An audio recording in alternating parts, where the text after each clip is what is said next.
quiero presentaros a una mujer increíble, increíble. He tenido una suerte, bueno, lo conversábamos ahora también.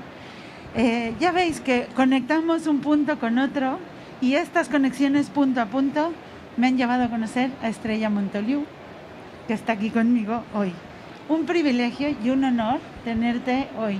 Voy a decir a modo de introducción que en cuanto empezamos a hablar, nos enganchamos a la idea que nosotros hemos hablado, cada una de nosotras y muchos de los que nos estáis siguiendo, en que hay valores, hay una profunda conexión humana entre todo lo que estamos haciendo, entre la innovación, ¿no? ¿Cuál es la raíz de esta conexión humana? Y así llega Estrella.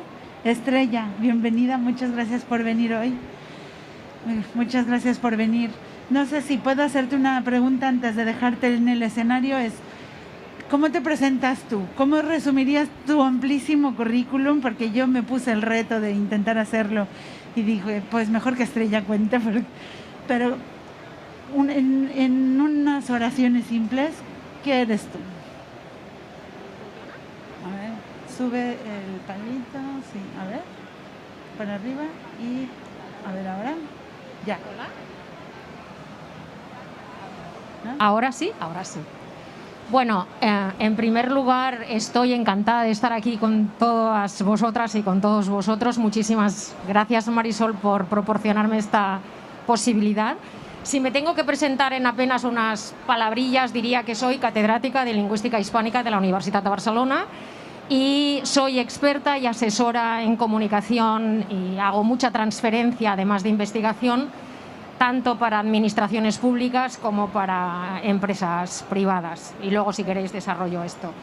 Bueno, yo, como estoy a cierta distancia, si no os importa, me voy a quitar esto.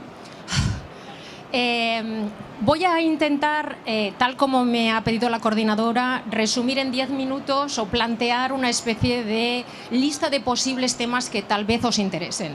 Marisol me ha pedido que hablemos sobre conversación, sobre lenguaje, sobre comunicación y entornos digitales. Podríamos estar hablando durante meses, como os podéis imaginar, y yo encantada además. Pero empezaré, si os parece, por pediros que focalicemos nuestra atención sobre un elemento que constituye un puntal de nuestras vidas y sobre el que nunca reflexionamos, que es la conversación cotidiana.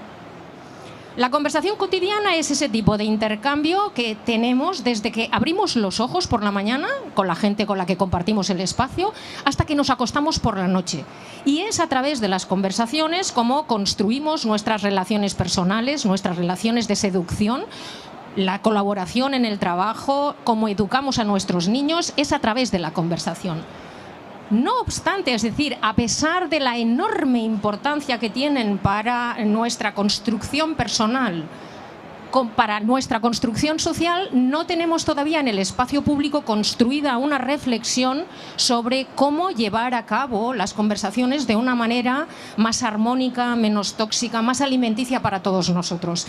A Marisol le hace gracia que yo he puesto encima de la mesa que sobre otros procesos biológicos humanos, como puede ser la respiración, el hecho de ser bípedos, el hecho de tener una obligación, una necesidad de alimentarnos, hemos construido una reflexión en público, ¿no? Ahora todos sabemos cosas sobre cómo respirar de manera más adecuada, sobre cómo caminar y mantener bien la postura, porque eso es bueno para nosotros, por supuesto, sobre cómo alimentarnos de una manera que no resulte tóxica, sino que por el contrario resulte alimenticia. Ahora bien, ¿qué sabemos sobre cómo encarar conversaciones que sabemos difíciles? Absolutamente nada. Así que esto es lo que vamos a poner encima de la mesa, la importancia de la conversación. Sobre la conversación yo podría estar hablando mucho, soy una apasionada de esto y ahora tenemos muchas pruebas empíricas que demuestran, por ejemplo, que esas intuiciones que todos nosotros tenemos de que una buena conversación, ostras, te mejora el ánimo, te deja el corazón calentito, ahora resulta que es verdad, porque tenemos experimentos en los que se extrae a los informantes sangre después de una buena conversación y resulta que las hormonas de la felicidad han subido y el cortisol ha disminuido. Por el contrario, si sometemos a la gente a conversaciones tóxicas, exigentes, los índices de cortisol se disparan alucinantemente.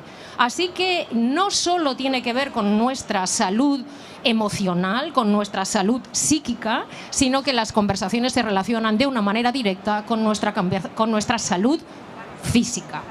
Bueno, yo podría hablar mucho más, esto me encanta, las diferencias culturales en cómo abordamos las conversaciones, esas dificultades que tenemos a veces cuando estamos conversando con orientales o con hablantes del norte de Europa, que aunque estemos conversando en inglés todos, como tenemos culturas conversacionales diferentes, se producen malentendidos muy interesantes. Pero lo aparco aquí, si os parece, porque Marisol me sugirió que planteáramos, quizá, qué tienen en común y en qué se diferencian las conversaciones cara a cara, que son las que llamamos auténticamente humanas, estas las que los interlocutores estamos aquí y ahora en presencia, frente a las conversaciones, vamos a decir, digitales. Y yo a partir de ahora hago como un despliegue de temas posibles para que vosotros recojáis el que más os interese. Vamos a hablar brevemente de conversaciones digitales a través de escritura. Por ejemplo, a través de WhatsApp, a través de correo electrónico, etc. Solo propondré que, de acuerdo con los estudios que están llevando a cabo nada menos que en Silicon Valley, los CEOs se están quejando absolutamente de que su gente joven tiene una formación técnica extraordinaria, pero son incapaces de construir confianza con los clientes, lo que es un desastre. ¿Por qué no saben? Porque se han habituado a afrontar las conversaciones con los otros, las conversaciones complicadas, por ejemplo, abandonar una pareja, plantear un problema a través del autoeditado de la escritura.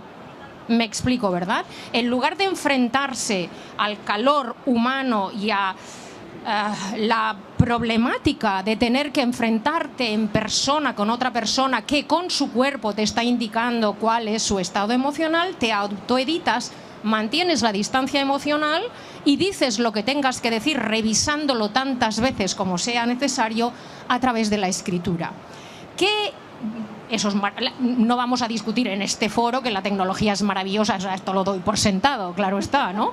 ¿Qué problemas tiene esto? Que las personas que no tienen hábito en una conversación en presencia no desarrollan ciertas neuronas espejo porque no aprenden a interpretar lo que está diciendo el cuerpo del otro. Y eso significa que esas personas no saben desarrollar empatía en un cara a cara, no saben desarrollar afabilidad y confianza, lo que es un desastre para las relaciones comerciales. Lo dejo ahí y paso rápidamente ahora a las conversaciones digitales orales, véase modo Zoom, para que nos entendamos, ¿no? Entonces, claro, durante el confinamiento he tenido montones de consultas y de seminarios, etcétera, a partir de la pregunta, oye, ¿por qué me cansan tanto las conversaciones a través de Zoom? Las conversaciones digitales tienen enormes ventajas, por Dios, nos han permitido mantenernos en contacto intercontinentalmente cuando estábamos todos recluidos en nuestros domicilios, o sea, maravillas. Ahora bien, no podemos pensar que tienen los mismos efectos siempre que la conversación cara a cara. ¿Por qué no? Bueno, en primer lugar porque no vemos todo el cuerpo del otro. Voy apuntando, como veis, a toda velocidad temas por si os interesan. ¿Qué implicaciones tiene no ver todo el cuerpo del otro? Muchas. Porque no puede entrar en acción el módulo automático, que es el sistema emocional por el cual leemos el estado emocional del otro, a través de sus gestos, de su kinésica, a través de su cuerpo, ¿no? Es decir, es muy limitada la información de tipo no verbal que tenemos. Por otro lado, muchas veces en las conversaciones por Zoom lo que estamos viendo es nuestra propia imagen. Y eso es enormemente fatigoso por muchas razones. Están haciendo muchos experimentos de llamado efecto espejo. Cuando nosotros vemos nuestra imagen en un espejo, no podemos deshacernos de el síndrome, que si queréis, de mirarnos, acicalarnos, observarnos. Con lo cual, durante las conversaciones por Zoom muchas veces estamos más pendientes de nuestra propia imagen que de los demás, de enfocarnos absolutamente en los destinatarios. Y eso, claro, nos hace perder comunicabilidad. Otras cuestiones tienen que ver, y si queréis lo recogemos más adelante, con el hecho de que en este tipo de conversaciones o de reuniones ganamos mucho tiempo, efectivamente, porque no tenemos que desplazarnos desde el despacho hasta la sala de reuniones, etcétera, pero ese tiempo que se gana es un tiempo que se pierde relacional, porque es el tiempo en el que las personas, mientras nos desplazamos de un lado a otro, conversamos de temas que aparentemente no son del trabajo, pero que muy a menudo estamos descubriendo que sirven para solucionar muchos problemas del trabajo. En la medida en que se pierde este tiempo relacional, las personas también no nos sentimos tan a gusto, ¿no? Entramos y salimos de las reuniones sin tener esos espacios mínimos de minutos que nos permiten un poco descansar y prepararnos para la siguiente. En todo ello, además, se suma algo que también diré rápidamente para no agotar este tiempo inicial, que tiene que ver con el hecho de que nuestros dispositivos, como bien sabéis, en general nos permiten, por supuesto, comunicarnos, y eso es fabuloso, pero están diseñados para robar nuestra atención. Entonces, uno de los problemas importantes, Maribel aludía a nuestra responsabilidad civil, a nuestra responsabilidad social, uno de los problemas que tenemos todos nosotros como sociedad en este momento y que hemos de afrontar de manera adulta y seria es el déficit de atención. Tanto es así que, como probablemente ya sabéis, los grandes psicólogos, los grandes expertos en ciencia cognitiva de este momento están declarando que el nuevo cociente intelectual es la capacidad de concentración, porque es una capacidad que ha ido disminuyendo de manera drástica en los últimos años. De hecho, los nuevos gurús, ¿no?, lo que están es elaborando técnicas para volver a recuperar nuestra capacidad de concentración, que ha sido vampirizada por todos esos dispositivos que han sido diseñados. La tecnología es maravillosa, algunos diseños no lo son tanto. Deberíamos ser capaces aquí, que tenemos tanto talento tecnológico, de elaborar, por ejemplo, opciones por defecto que no incluyan sonidos, que no incluyan elementos disruptores de la atención. Y por último, para concluir esta introducción inicial, yo recojo las palabras de Klaus Schwab, que fue fundador del Foro Económico Internacional, que en su libro de 2016, ya tiene unos pocos años, La Cuarta Revolución Tecnológica, indica que uno, si no el principal, de los retos que tenemos por delante es conseguir que nosotros controlemos la tecnología y no la tecnología a nosotros. Bueno, pues si os parece, me quedo aquí esperando vuestras preguntas. ¡Wow! ¿Qué os dije? Que esto iba a estar muy bien. Si quieres, siéntate y continuamos la conversación. Quizás recojo el guante del último tema que apuntabas, que eran los ladrones de atención, ¿no? Yo le comentaba a Estrella que yo he ido desarrollando en el día a día una estrategia, que digo yo, de guerra, para poder concentrar mi atención en tiempos específicos para un tema. Recientemente estamos escribiendo un artículo y claro, decíamos, no te sientas a escribir un artículo en 3 minutos, voy a ver el WhatsApp, 2 minutos veo un correo y lo contesto. Y me comentaba Estrella que incluso hay estudios que demuestran que el tiempo que tardas en volver al nivel de concentración que tenías, pues es muy grande y además roba un montón de eficiencia en la tarea.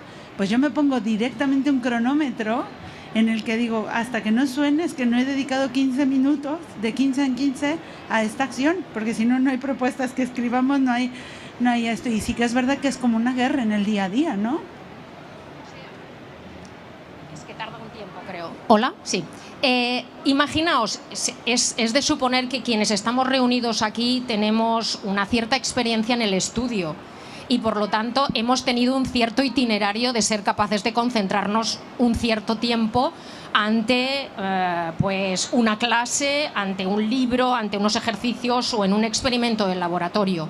Si nosotros estamos ya poniendo en duda nuestra propia capacidad de concentrarnos 15 minutos, ¿qué ocurre con toda la gente joven que no ha tenido nunca esa experiencia todavía?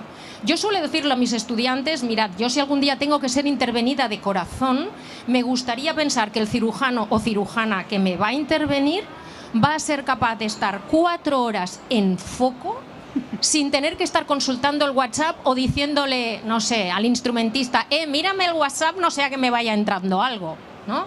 Es decir, la capacidad de concentración es absolutamente imprescindible para el avance del conocimiento. ¿Y qué ocurre? Que esto ya está descrito por la ciencia cognitiva. Nos hemos convertido en mentes saltamontes.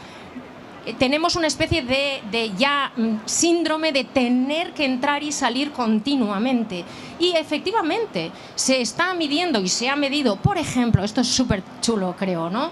Se ha medido lo que se tarda en volver a entrar en una conversación cuando estamos comiendo con amigos, con familia, y alguien, aquello de no te preocupes, respondo y ya estoy, nada, perdona.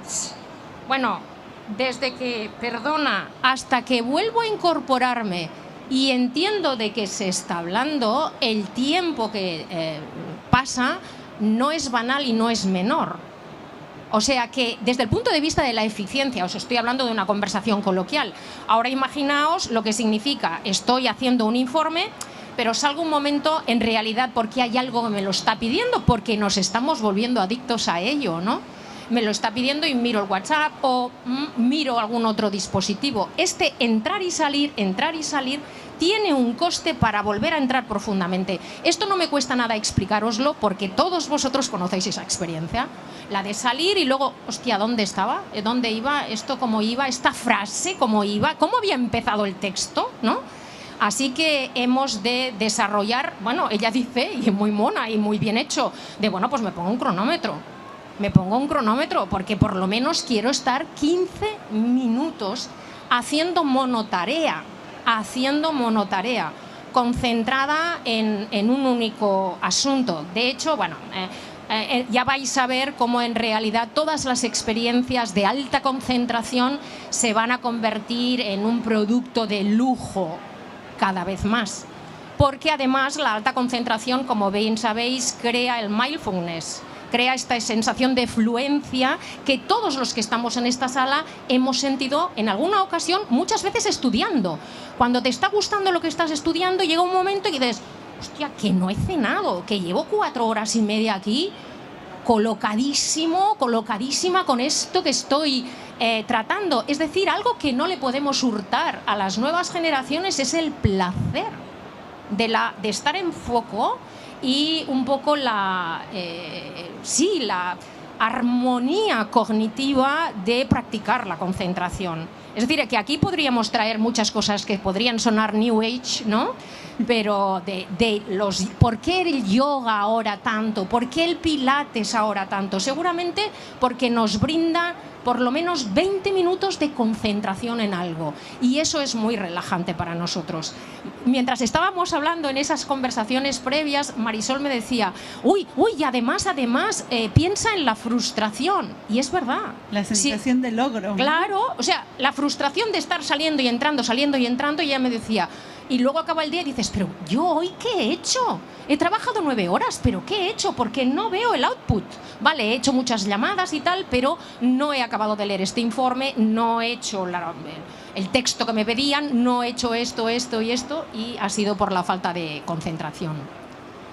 Oye, recojo otro de los guantes y bueno, si alguien quiere tratar un tema, pero recojo otro de los guantes que echaste anteriormente, que además es un tema común de conversación, que nos hemos dicho más de una vez aquí, uy, por fin te pongo piernas, por fin te veo en 3D, por fin estamos conectando, ¿no? Hay muchísima gente a la que yo solo conocía online y debatimos un poco sobre la profundidad de las amistades que podemos hacer o no a distancia.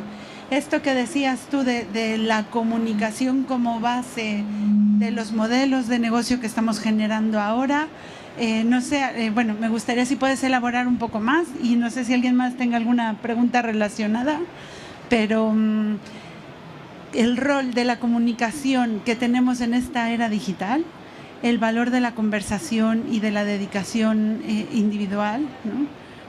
¿Qué más nos puedes contar sobre eso? Bueno, podría recogerlo por muchos lados, no sé si es el que os interesa.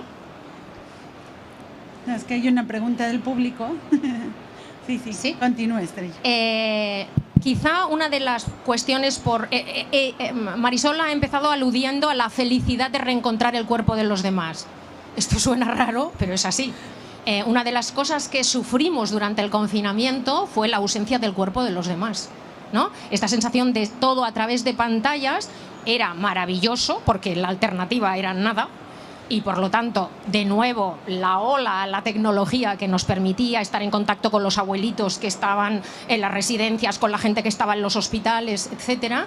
Pero al mismo tiempo sentíamos esa especie de como de pena de no tener los cuerpos de los demás. Y recordáis que durante el confinamiento empezaron a correr como la pólvora un modo de comunicación muy sorprendente, que eran los recitados de poesía. Empezaron a correr por Twitter, por vídeos, gente que recitaba poemas. ¿Por qué? Porque recuperamos la importancia de la voz. No tengo tiempo para desarrollarlo, y esto es muy chulo también, pero la voz es cuerpo. Nosotros, cuando hablamos de voz, consideramos que pertenece al ámbito del no verbal. Las voces nos dan indicaciones sobre las ideas que nos permiten hacernos de la gente, ¿no? De su carácter, de su estado de ánimo. No hay más que, yo siempre pongo el mismo ejemplo, en una conversación de pareja, en una discusión de pareja, muy a menudo una de las frases es: no es lo que me has dicho, es cómo me lo has dicho. Así que la voz, en este sentido, es desde el punto de vista emocional muy importante. Y durante la pandemia la reivindicamos de qué manera, ¿no? Entonces, otra de las cosas por las que podemos pillar la pregunta de Marisol tiene que ver con lo que antes comentábamos, la falta de atención, la falta de capacidad de concentración y la escucha. ¿Cómo podemos entrar de manera solvente en una conversación si no escuchamos lo que el otro está diciendo? Atención, sabéis que en español tenemos una diferencia que es muy relevante entre oír y escuchar. Oír es lo que hacen los hijos adolescentes cuando los estás hablando, ¿no? Oye, que tienes que poner la mesa, ¿qué tal? Y ellos, pues por ahí, hombre, entienden tu lengua y están oyendo algo, porque además es un módulo automático, tienen que oír, quieran o no. Pero escuchar supone una agentividad, es ponerte en modo querer escuchar lo que el otro dice. Y esto es evidente que cada vez lo practicamos menos. De hecho, si habláis con gente de secundaria, profesores de secundaria, te dicen, bueno, es que la falta de concentración ahora la estoy viendo en que los chicos a veces no me siguen ni en una conversación, ¿no? Así que creo, no sé si iba por ahí lo que ella quería preguntarme, pero creo que otro de los temas sobre los que tenemos que pensar de manera muy profunda es sobre cómo escuchamos a los demás. Cómo escuchar mejor, y de hecho aquí tenemos mucha gente directiva. Bueno, sabéis que uno de los mantras de un buen directivo es tener una buena escucha activa. ¿En qué consiste eso? ¿Puedo hacer un poco de autopropaganda muy fea? Autopropaga. Bueno, pues perdonadme la referencia autobiográfica, pero y yo soy responsable de un programa, no de un programa, sino de un espacio radiofónico de Radio Nacional. Dentro del programa de los fines de semana No es un día cualquiera, que lleva Carles Mesa, y yo soy la responsable del espacio Todo es lenguaje, que tenemos desde hace 5 años. En Todo es lenguaje hemos dedicado todos los espacios del primer cuatrimestre, ¿no?, desde septiembre hasta diciembre, a la escucha activa, con diferentes profesionales. Por ejemplo, vino el doctor Antoni Trilla, que es el epidemiólogo en jefe de la Generalitat y que es el decano de la Facultad de Medicina de mi universidad, etcétera, para hablar cómo tienen que escuchar los médicos, ¿no? Tuvimos gente que trabajaba con personal del espectro autista. ¿Cómo tenemos que escuchar a estas personas que interactúan de otra manera, ¿no? O invitamos a un sacerdote. ¿Cómo escucha un sacerdote durante la confesión? ¿Qué quiere decir eso? ¿En qué consiste que el otro se sienta escuchado? Y con todo ello elaboramos un pequeño decálogo. Estos son los 10 puntos que hemos aprendido, ¿no?, para que un buen profesional tenga en cuenta para escuchar. Y están publicados, o sea, están publicados en abierto, están en mi página web y lo digo por si queréis consultarlo. estrellamontolio.com. Vale, pues ese. ¿Tenemos una pregunta? Sí, yo tenía una pregunta que tiene que ver con lo que estabas diciendo ahora. En música hay las notas, pero es muy importante los silencios. Entonces, mi pregunta era, en la conversación, ¿hay estudios que sustenten cuánto mejora la conversación según si las personas ponen esos silencios en la conversación? ¿Se entiende lo que estoy preguntando? Perfectamente. Yo mismo es algo que esto de la escucha y Perfectamente. del silencio, ya soy mayorcito, lo estoy aprendiendo reciente, ¿eh? Y es un tema que me interesa mucho. Entonces quería entender un poco... ¿Cómo te dius? Raimon Albiol. Sí. La pregunta que hace Raimon es interesantísima y tiene que ver con, bueno, claro, aquí pues la importancia del cero para el número, ¿no? Pues la importancia del silencio para la conversación. Y es un temazo en muchos sentidos, porque el silencio no es comunicación cero. El silencio es muy comunicativo. Bueno, por ejemplo, la administración, ¿no? Si no contesta, esto significa algo. El silencio administrativo tiene mucho significado. Uno de los aspectos interesantes del manejo del silencio es la diferencia intercultural. Nosotros pertenecemos a una cultura, la mediterránea, que considera el silencio algo incómodo. Cuando hay un silencio es porque hay algún tipo de mal rollo en la conversación, ¿no? Yo recuerdo una estudiante mía sueca de hace muchos años que me dijo: Estrella, ¿me dices qué significa se te ha muerto el perico? ¿Qué? Y dice: sí, es que el otro día estaba en un bar con unos amigos españoles y uno se gira hacia mí y me dice: ¿qué pasa? ¿A ti se te ha muerto el perico o qué? Y yo dije: anda, calla, esto es porque tú estabas callada. Y me dice: bueno, es que estaban hablando. Y dice: pero yo estaba muy cómoda, estaba escuchando a los demás hablar. Ya, pero en una conversación en español o en lenguas románicas en general, si hay silencio, hay algo que está ahí chirriando. Esto es completamente distinto en otras culturas como las nórdicas, y cuanto más al norte, más.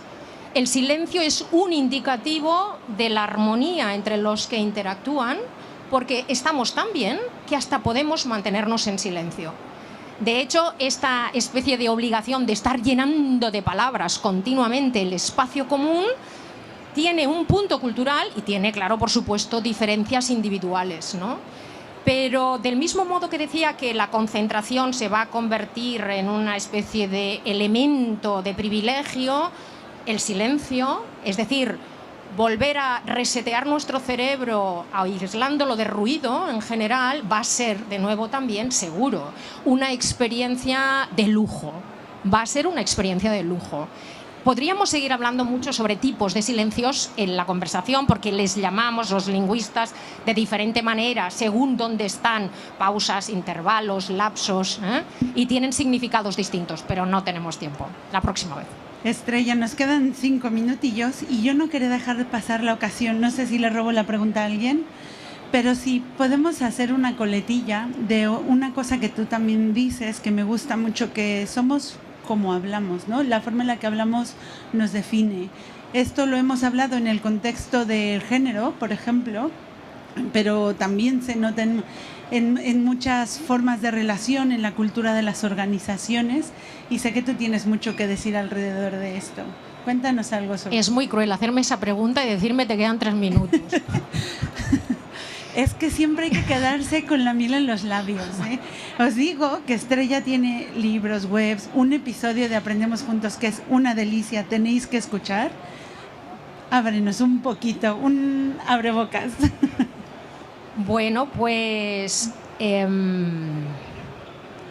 a ver, empiezo por esto, creo que es interesante. Harvard Business Review publicó un artículo que recogía cuestionarios, entrevistas y experimentos que se habían hecho a diferentes como 200 recruiters en Estados Unidos.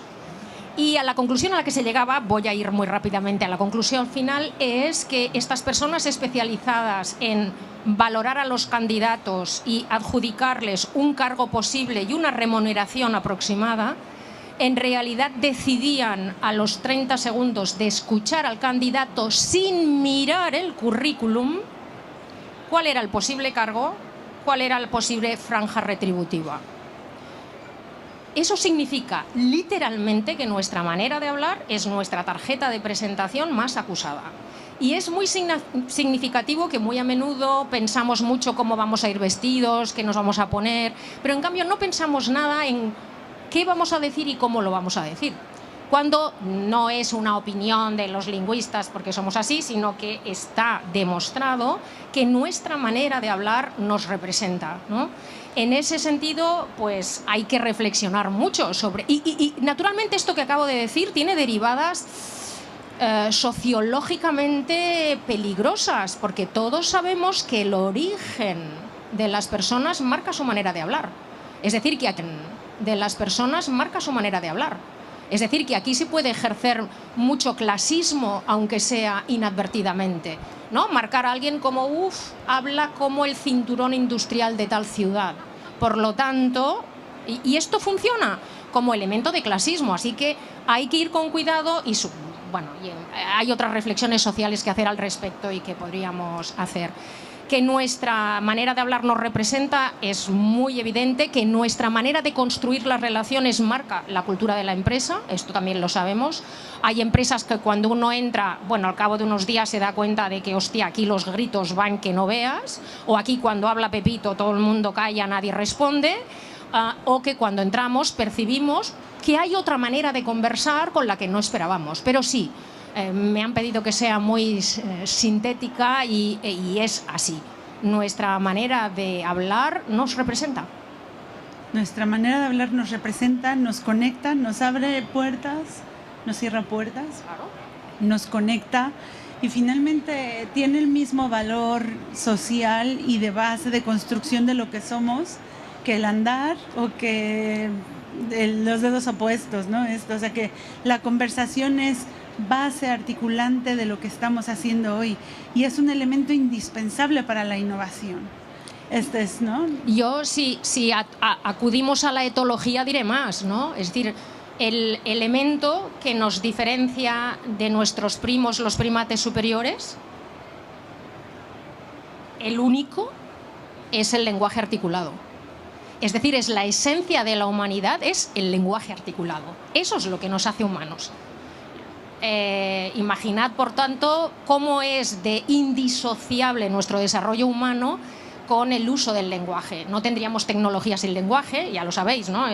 El desarrollo del sapiens sapiens va ligado al aparecer del esfenoides es decir, este huesito que nos permitió tener un lenguaje articulado, que es el que nos diferencia de nuestros primos primates superiores.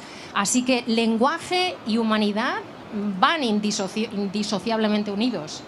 Ayer leía un meme que me saltó en alguna de las redes sociales que decía que los orangutanes, hay una leyenda, que saben hablar pero no lo demuestran para que no los pongan a trabajar. Pues Estrella, muchísimas gracias por haber estado hoy con nosotras. Ha sido un rato delicioso, ya os lo anticipaba yo. Me alegro que hayas podido compartir con nosotras. Esto abre un episodio, ya os lo digo yo, que seguiremos tirando del hilo, porque para mí, hace todo el sentido del mundo traer esta conversación en un entorno de innovación, en un entorno de mujeres en tecnología, donde lo que estamos intentando es conectar, apoyarnos, dar visibilidad y dar ejemplo. Y os invito, postearemos en el LinkedIn y en las redes sociales de Women in Tech Spain los libros, podcast y todo de Estrella, que de verdad es una delicia. Está todo publicado en su web, es súper generosa, tiene estudios, ahora que viene el Día de la Mujer, estudios de temas de conversación y género, muy, muy, muy interesantes para hombres y para mujeres. Esto es universal. Estrella, mil gracias por este tiempo. A vosotras, a vosotros, ha sido un placer, un placer. Y gracias a todas por haber venido. Que tengáis un excelente fin de 4 Years for Now.